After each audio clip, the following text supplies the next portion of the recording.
As dawn broke over Venice, the city's famed canals shimmered under the first light. Gondoliers prepared their boats, unaware of the spectacle about to unfold. Beneath the calm surface, a bold plan was about to be executed. Activists from Extinction Rebellion, led by Greta Thunberg, gathered in the shadows, ready to send a message that would ripple across the globe. The moment arrived with a sudden burst of activity. Activists released eco-friendly fluorescent dye into the canal's waters. The Grand Canal shifted from blue to a vivid, surreal green, bewildering locals and tourists alike. Banners unfurled from the Rialto Bridge, bearing messages like, "Stop Ecocide," and "Act Now." The activists' choice of dye ensured no harm to the fragile Venetian ecosystem. This was a protest rooted in symbolism, a vivid reminder of the planet's precarious state. As the green waters wound through the city, they mirrored the urgency of the activists' message. The time for action is now. Greta Thunberg stood at the forefront, her presence lending the protest gravitas. For years, she has been the voice of a generation demanding environmental accountability. The protest continued with a flash mob along the canal's banks, drawing further attention. Their actions were a call to arms, a plea for immediate, decisive action. Despite the spectacle, the protest remained peaceful. The activists' intent was to provoke thought, not chaos. The disruption to the city's usual flow was undeniable. As the day wore on, reactions began to pour in from various quarters. The response from Venetian authorities was swift and severe. Luca Zaia, governor of Veneto, condemned the protest as an affront to the city's dignity. He acknowledged the dye's safety but criticized the act as reckless. Police detained 36 activists, including Greta Thunberg. Each was issued a 48-hour ban from Venice and fined €150. The message was clear: such disruptions would not be tolerated.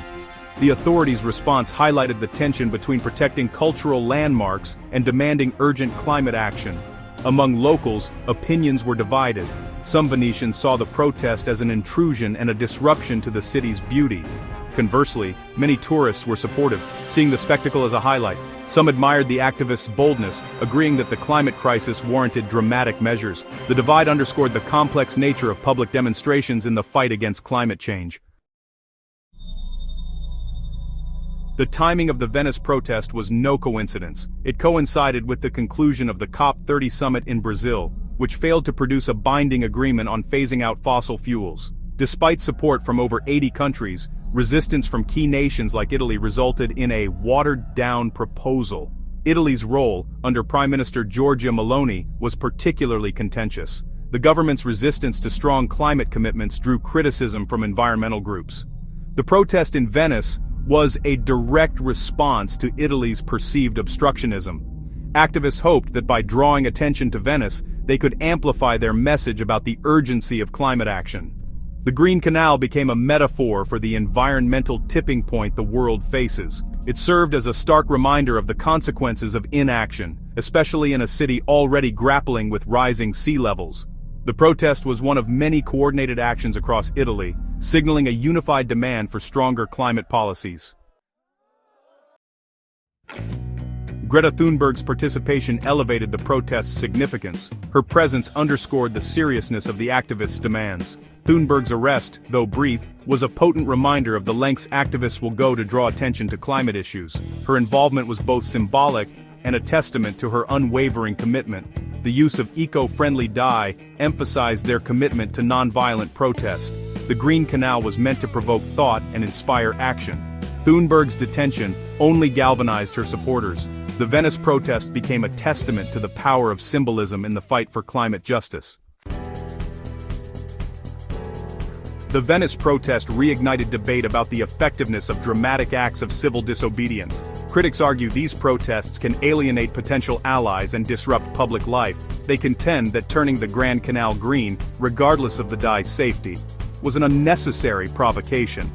Supporters see such actions as essential for raising awareness and maintaining pressure on policymakers. In a world saturated with information, bold gestures are often necessary to highlight the urgency of the climate crisis. The protest's viral success on social media underscored its effectiveness. The debate extends beyond Venice, touching on broader questions about the role of activism in affecting change. Some argue traditional methods are more productive, while others counter that protests are vital for visibility. The Venice protest exemplifies the tension inherent in climate activism today.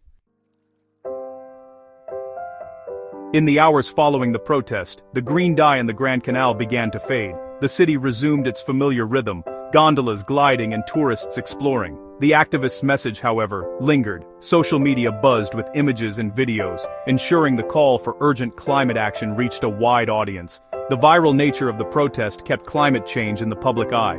For many, the protest was a wake-up call, a reminder of the tangible effects of climate inaction. As Venice returned to its serene beauty, the debate over protest methods persisted. The Green Canal may have been temporary, but the conversation it sparked was far from over. The Venice protest, with its striking visual impact, has become emblematic of the larger struggle facing climate activists. As the world grapples with climate change, the debate over how best to advocate for change grows more heated. The protest's success in drawing attention is undeniable. Yet, it raises questions about the future of climate activism. For many, the protest represents a turning point, a moment of reckoning for activists and policymakers. The challenge lies in maintaining momentum while fostering meaningful dialogue and policy change. The Venice protest serves as a reminder of the power of symbolism in the struggle for environmental justice. As climate activists continue to push for change, the lessons learned from Venice will inform future efforts. The Green Canal may have been a temporary spectacle, but the urgency of the message remains more relevant than ever.